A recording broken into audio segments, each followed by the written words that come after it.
welcome back to my channel and welcome to another video. Today I thought I would film a little summer Q&A as I don't think I've done a Q&A for quite a long time now, so thought I would do one, see if you guys had any questions. I asked you over on Instagram and Twitter if you wanted to know anything about sort of plant-based eating or health and fitness, lifestyle, or just any kind of general questions that you had as well. So it's going to be a whole kind of different mix of things today that I will be answering.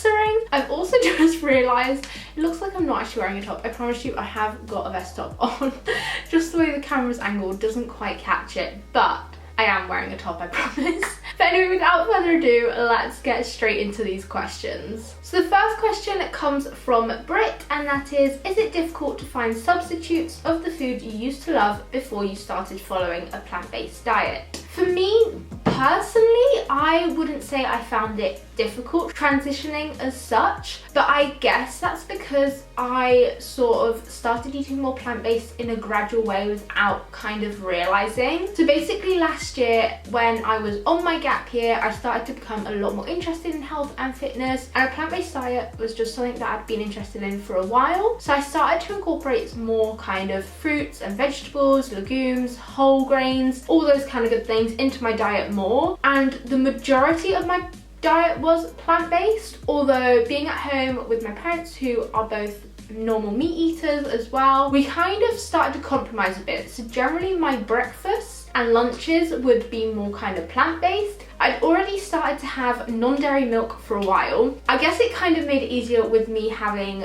sort of so many digestive issues and intolerances as well, so I'd already cut out dairy for ages because I just did not get on with it. I started to get really bad digestion issues when I had dairy, so I switched to plant-based milk. I started off mainly with almond milk and then also added in coconut milk, so I already made that transition. I was never a massive cheese eater, which I know is a big thing for a lot of people, but I do still occasionally, on the very odd random occasion out of nowhere, I will get a cheese craving. But if I do, then there's so many amazing plant-based cheeses out there now. And originally, I think when they first started to develop, they weren't that amazing, as I do like to follow sort of a whole foods plant-based diet. I prefer to stick to more natural ingredients, things that aren't overly processed. And a lot of the original cheeses that came out were very much just heavily processed and not that great for you, but great if you were craving that kind of flavour or just really wanted some cheese. But more recently there has been greater developments into developing more sort of whole food plant-based kind of cheeses. So that kind of substitute is easy. There's one, I can't remember the name of the brand, but there's one that I used for a while and it was literally just like filtered water, almonds, tapioca starch, and maybe a bit of salt. So really simple, great, amazing ingredients. And now it just, yeah, if I do get those random cravings, it's quite easy to find the products. And I definitely think that eating plant-based and veganism as well is such a massive growing industry that there's just more and more products being constantly developed. Even in restaurants you find a lot more vegan or plant-based options, particularly in the UK. There it's become a massive thing over the last few years, particularly with Veganuary, which is a UK based sort of vegan promoting campaign, and they always have their January vegan month as well, and the numbers over the last few years honestly across the world has been amazing how many people have been taking part in that. And then also, so like I was saying before, back to last year, I would then sometimes have some meat at night. So at this point I was avoiding dairy, but I'd sometimes have chicken or minced beef were kind of the two things that I would have. On the very odd occasion I would eat steak. That's just because my dad loves steak, and sometimes at weekends that's what we would eat. But generally that's the kind of meat that I would only ever have. And then I started to compromise a bit more with my family, so a couple of nights a week we'd have some more meaty type dishes just because that's what they'd prefer, and then another couple of nights a week we'd have some more sort of veggie plant-based type dishes as well. So then I was doing that for quite a large part of last year, and then when I got to uni, the only real thing left that I was still having that wasn't plant-based, I haven't had eggs for a while. I've never been a big fan of eggs, so that wasn't a problem for me. The only time I'd ever eat eggs is in baking, but again, it's so easy to find replacements for that now. You can make your own flaxseed or chia egg as well, or you can even get egg replacements just in shops. So that's just no longer a problem. Again, I generally stick to the more natural things. You can even use banana as a binder or apple puree, and so that's not a problem. And I never really just eat eggs as they are. I wasn't the biggest fan of them, so that was fine. And then getting to uni, I decided I just won't eat meat anymore because I wanted to follow a fully plant-based diet, and I honestly didn't find it a problem. I think because before I'd already massively reduced my consumption, it made it so much easier. And yeah, it's just a great variety of different products out there now as well. And as I do stick to mainly whole foods, then I will just mainly buy loads of veggies each week and loads of fresh fruit, and then just stock up on all the tinned sort of cupboard staples like tinned tomatoes, beans, chickpeas, and then also have all kind of brown rice pasta, some kind of noodles, just all ready to go in the cupboard too. So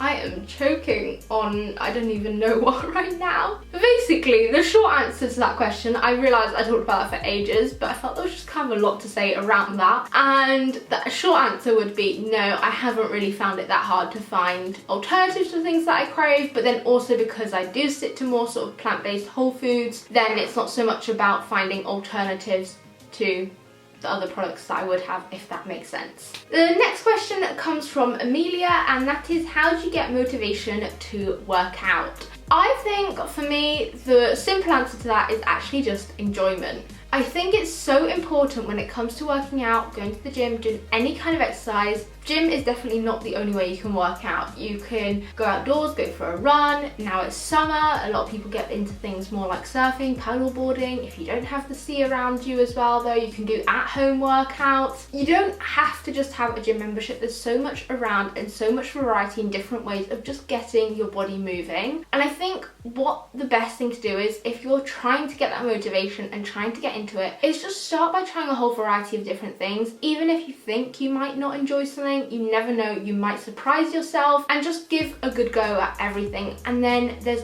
bound to be something out there which you find to be your thing and that you just really enjoy, and then you can start doing that more, as well as still exploring other areas and seeing what other kind of workouts and things are out there as well that you might enjoy. I also find that when you're first starting going to classes, or even now going to classes, for me, I find them super motivating because often the teacher will be there trying to push you, making sure you're doing it. Everyone else is in there too trying to do it, and you don't want to be the one who gives in first or doesn't complete it when everyone else has. So that can be really motivating as well. But I would say, yeah, the main thing really behind it all is finding something that you enjoy, and that way you don't even need to build up extra motivation or mentally psych yourself for it, and you'll just enjoy it. And you know that even if you're not in the mood for it, because sometimes I still will wake up, I'll get days where I'm just like, oh, can't be bothered, or you just get those days where you feel a bit more sleepy. But you know that as it is something you enjoy, once you actually get there and do it, you'll feel amazing for it afterwards. Another question from Amelia is, how did you learn about good diets? When I'm talking about diets here, I hate the whole concept of dieting, and that can be a whole video in itself. I'm not even going to get into that. But diet just referring to your general pattern of eating. So I guess my main sort of source of inspiration came from Naomi Smart. She was kind of the initial sort of social media influencer who I followed, who was on her own health journey and really into health and fitness and just eating amazing food as well. And I started to watch a lot more of her videos, and she's someone who does research into it more. She'd often tell you sort of facts and things that she'd found out about different plant-based foods too. And that's where I sort of learnt more about plant-based eating. I would say that before sort of watching more of her videos, and when she did start to make more kind of health and food related videos, I probably had very limited knowledge about it. And then she kind of sparked my interest for it. I started doing my own research into it a bit more, and then eventually I started following more people in that kind of industry and discovering other influencers as well. Although what I will say is, with influencers, definitely do your own research as well, because they are just like normal people like you and me. You don't know where they've got their information from. They're not always 100% accurate, so don't take what they say as the be all and end all. Definitely do your own research, or follow people who are qualified nutritionists or work in the actual health industry and know what they're talking about. But definitely that's kind of what sparked me more to look into a more plant-based diet. And eating good, amazing whole foods. So I would say if you're wanting to learn more about it, then the key areas to go to are maybe find some kind of just inspirational motivation to look into it through sort of social media and influencers. Then check out also qualified nutritionists. One of my favorites is Rhiannon Lambert. Her Instagram handle is her website anyway is Rhitrition. I'll link all her links down below. She's like one of the leading nutritionists in the UK. I absolutely love following her, and she has an amazing podcast as well, which is great for sorting out fact and fiction and busting all kinds of myths around food and giving you actually proper sourced advice from experts as well. And then also doing your own independent research, but just being careful where you get that information, ensuring it comes from actually proper scientific journals that have actually got some scientific backing and aren't just random articles or blog pages that you find online. The next question is from Hayley, and that is, how do you vlog every day? At the moment, I'm not actually vlogging every day, but if you followed me last year while I had my year off in my gap year, then I did daily vlog at that point. At that point, it was more just because I was super enjoying YouTube and I just had so much free time. It was something to do, filming my day every day, and then also having the vlog to edit the next day, and it's kind of what kept me going, because if not, I feel like if I didn't have YouTube, I don't know what I would have spent my whole gap year doing, because that is basically what I focused on during that year, and it just gave me some time to probably start building up my YouTube channel a bit. But now recently I haven't been vlogging every day.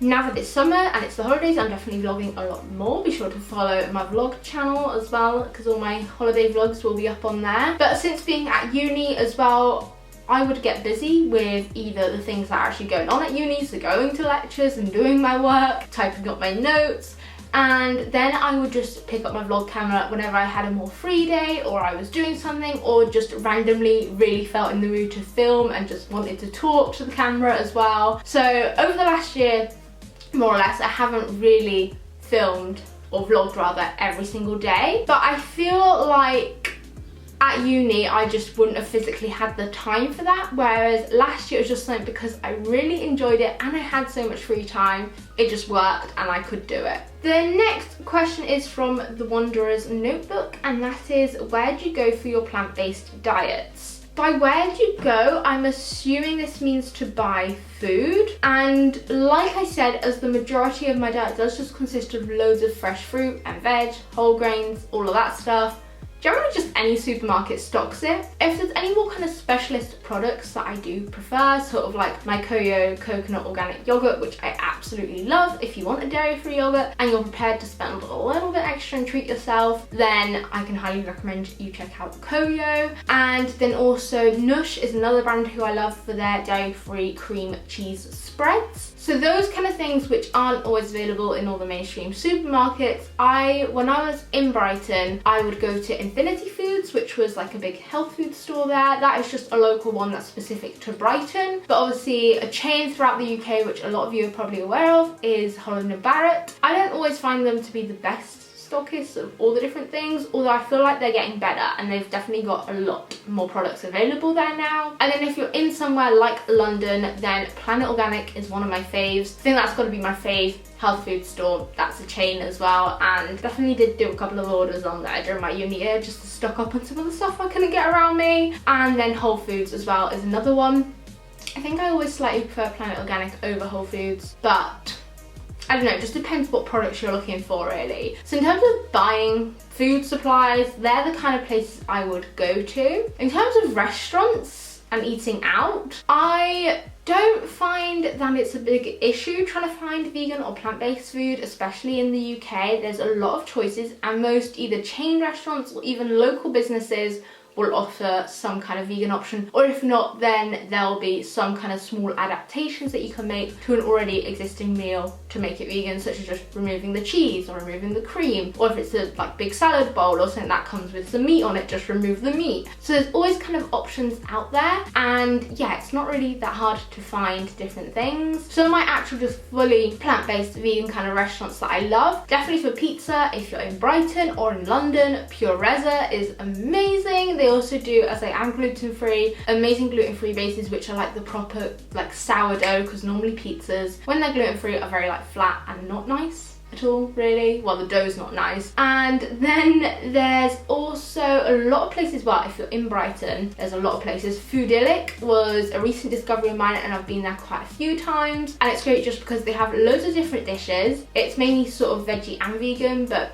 there's so many vegan options there, and you basically just get a little box to either take away or a plate to sit and eat while you're actually there, and you just fill it up with as many of the different dishes that you want. And then I'm not sure how it works with the plates because I've always got takeaways from there, but the box is basically £5 and you just fill it up and you can put as much in there as you want, obviously until the box is full, which is amazing value as well, and they have a great variety of foods. So yeah, there's so many different options out there, and even a lot of the mainstream restaurants will have good vegan options too. The next question is about uni, and that is, how demanding was uni? Did you find it to be more or less work compared to A-levels? This was kind of hard for me thinking, because with having my gap year, A-levels seems like such a long time ago for me. But I would say, because normally you'd only have lectures for sort of 2-3 hours a day, and in between that you get so much free time, I didn't find it too much more for the first year anyway.